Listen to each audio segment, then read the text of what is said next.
What do you think when you think about failure, especially in school?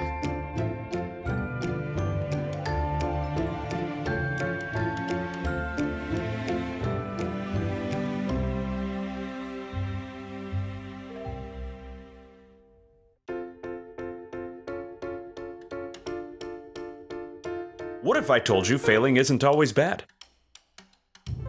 What if it could even be good?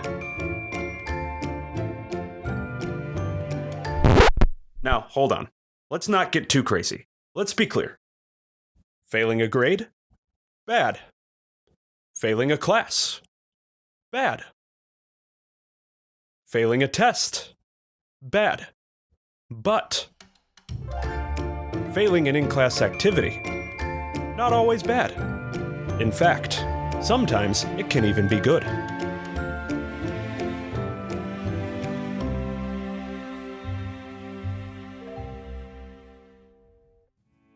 Here's the research. In a study done in 2008, students in a math class were placed into two groups. Let's call them the free group and the structured group. Both groups were given a problem and a goal. The structured group was given all the help they needed to successfully reach their goal. The free group was pretty much told good luck and given no help whatsoever. Which group do you think was more successful at reaching the goal? Because the structured group had all the help, they were far more successful. But here's where things get interesting. Later on, both groups were given a similar task to complete. The students that were in the free group in the first round outperformed the students that were in the structured group. In other words, even though they failed in the first round, they learned something that helped them in the second round. The free group experienced a productive failure. The structured group experienced an unproductive success. It's possible to be successful and not learn much. And it's possible to fail and learn a lot. What do you think the students in the free group learned during this phase? If we tell you that your teachers are going to intentionally make you fail, that probably sounds pretty scary. Over the next few minutes, we'll try to make it sound less scary. You'll learn what to expect with productive failure lessons and what, if anything, it has to do with your grade.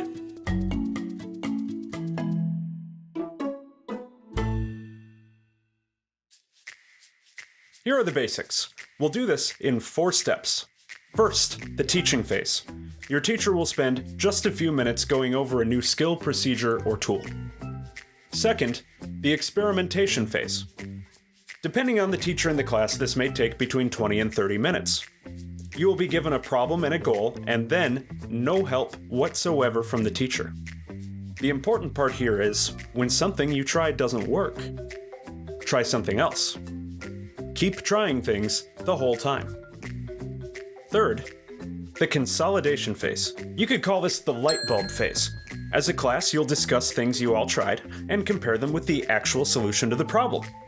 You're not comparing what's right with what's wrong. You're discussing why the actual solution is the proper solution and what issues may be with other solutions. This is when your light bulbs go off, when the questions or confusion you had in the experimentation phase are answered. Fourth, the extension phase. You're given another similar problem to work on, and your teacher can provide some help. Ideally, you'll be better this time around because of your new experience.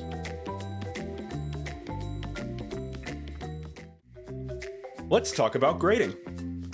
Some people might get scared and think failing in the experimentation phase will give them a bad grade. The good news is the experimentation phase is ungraded.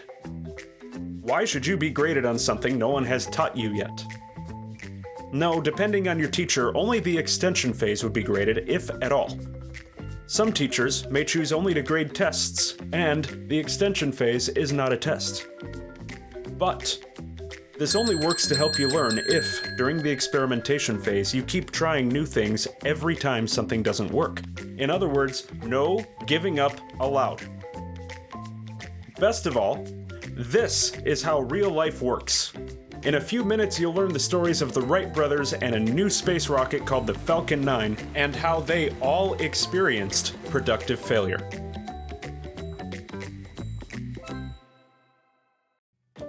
Think of a company like Apple. Tim Cook is the Apple CEO. Now let's say he gives his engineers a challenge like to double the battery life of the Apple Watch without making the battery bigger. If his engineers don't know how to do it, it's not like Tim Cook can say, "That's alright, let me show you the answer." No, professional engineers will come up with some sort of plan, and that's what we're about to practice. Here, we call this chunking. Chunking is where we answer two basic questions. Number one, what do I need to learn in order to solve this problem? Number two, in what order will I learn it? Like anything, learning to chunk out a problem will take some practice, so we might as well get started. It's important to know that we won't get this perfect right away. The first time you practice, your chunking will probably be way off ours or your teacher's. But over time, you'll get better, and that's the point. Let's start with one example. Let's say you want to build a deck for your house. The base and the railings are already there. That's all the information we're giving you. What information do you need to learn, and in what order will you learn it? Take a few minutes and chunk this out with a partner. Write down your steps. What did you come up with? Here's what we came up with. Compare your list to ours. Learn the length and width of the deck. Learn what length and width boards come in. Figure out how many boards I need. Learn how to cut the boards. Learn how to attach the boards to the base.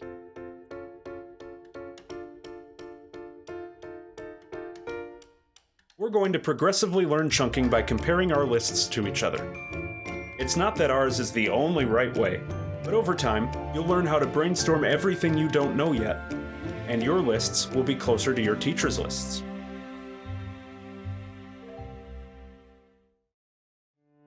Let's do another one. Let's say you're designing an automatic vacuum cleaner. It already knows how to move forward, backward, turn, and suck in dirt. You need to program it to do your one-story house automatically. With a partner, chunk it out.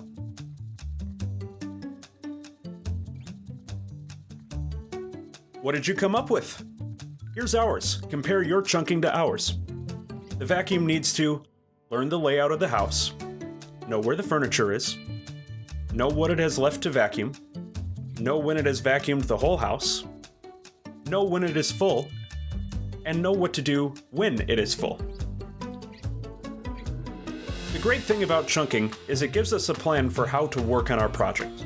Number one was to learn the layout of the house. I'll work on that part, and only that part, until I have figured that out. Then I'll move on to learning where the furniture is. It helps make a large task less overwhelming. It helps give us a plan, and it helps us know what sort of progress we're making. Let's hear the story of some real-world examples.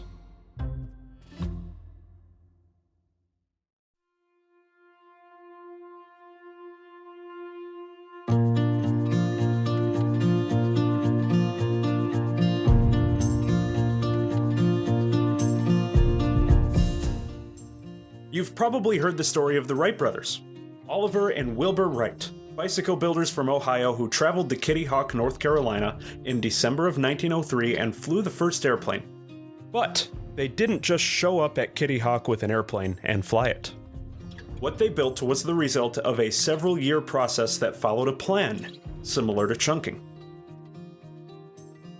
Other inventors working on flight thought there was no way a human could control an aircraft, and tried to build an aircraft that flew on their own.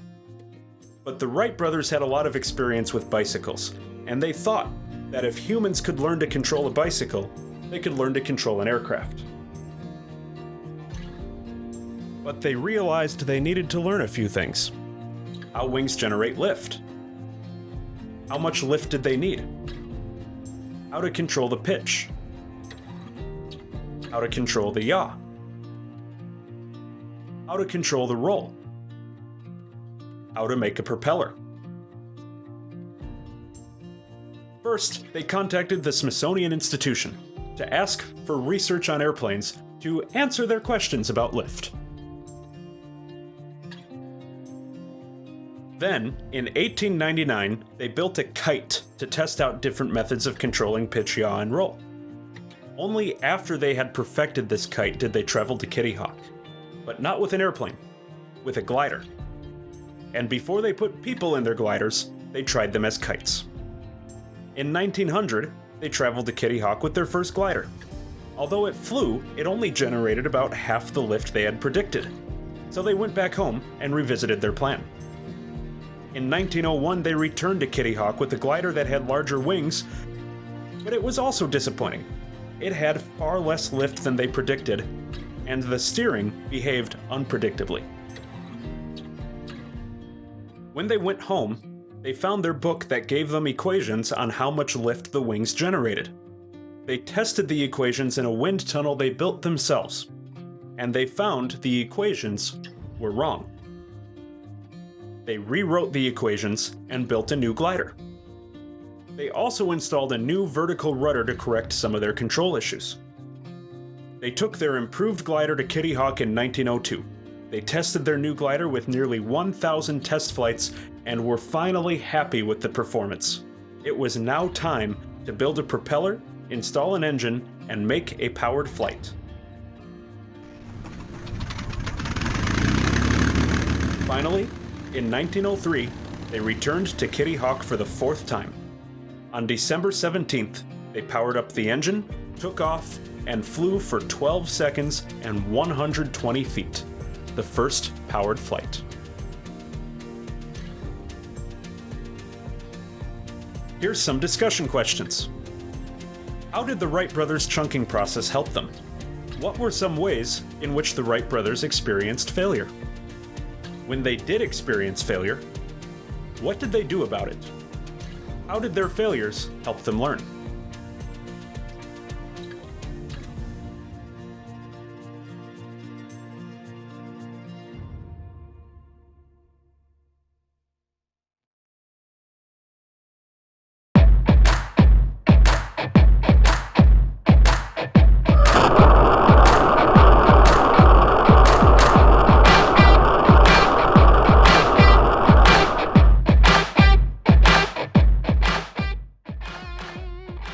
SpaceX is one of the coolest companies in the world because they make rockets.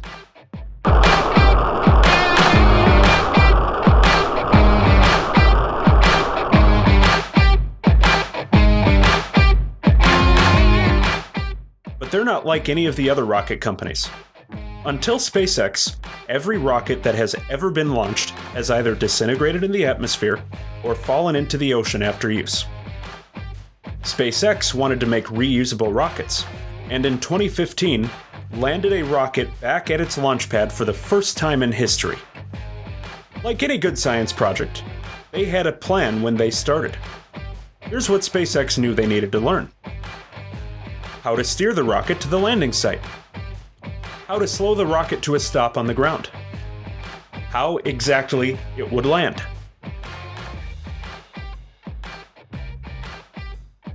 SpaceX started with an existing rocket, the Falcon 9. It was first launched in 2010, but SpaceX began working on making it reusable the very next year. To steer the rocket, they developed grid fins that could rotate and steer the rocket as it fell back to Earth.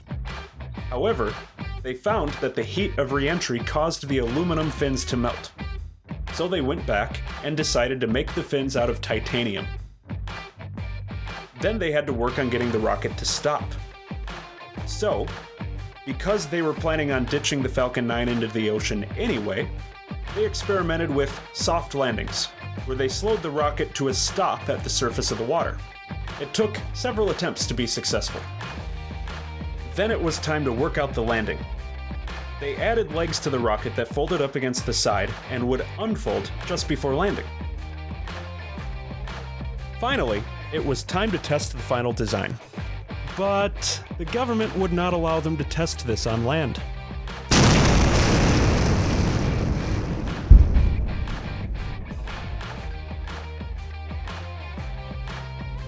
So they built a barge, called a drone ship, actually named Just Read the Instructions, to use for landing.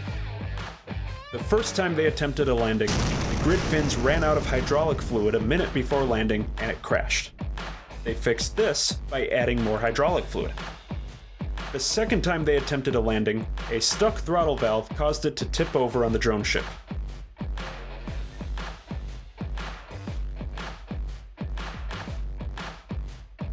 They rewrote some code in the rocket's computers to fix this issue. Even though they had yet to be successful, they had proven to the government that they could hit the exact spot they wanted to hit. So they were allowed to attempt a land landing. And on December 22nd, 2015, they did it. But landing on land is one thing. However, if the rocket needs to reach a higher altitude, it won't have enough fuel to turn around to land. So, they still needed to figure out how to do a drone ship landing. It took 2 more failures. Once, one of the landing legs failed to lock.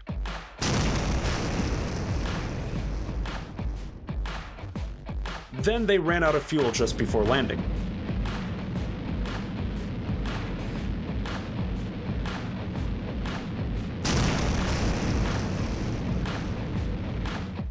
But finally, on April 8th, 2016, they successfully landed on the drone ship.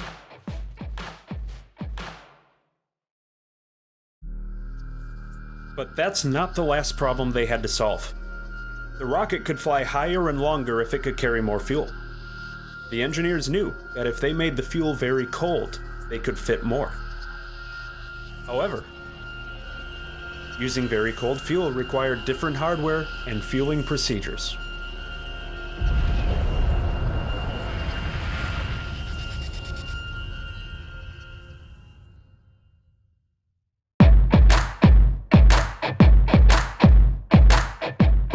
But with each setback, they learn more. On countdown 1, SpaceX Falcon Heavy, go for launch.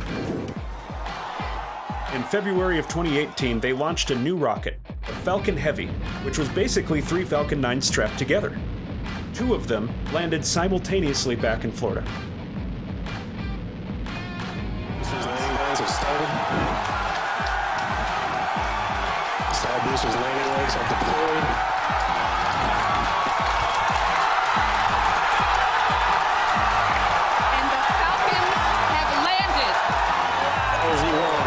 Both side boosters all touchdown. Landing lines are moving on to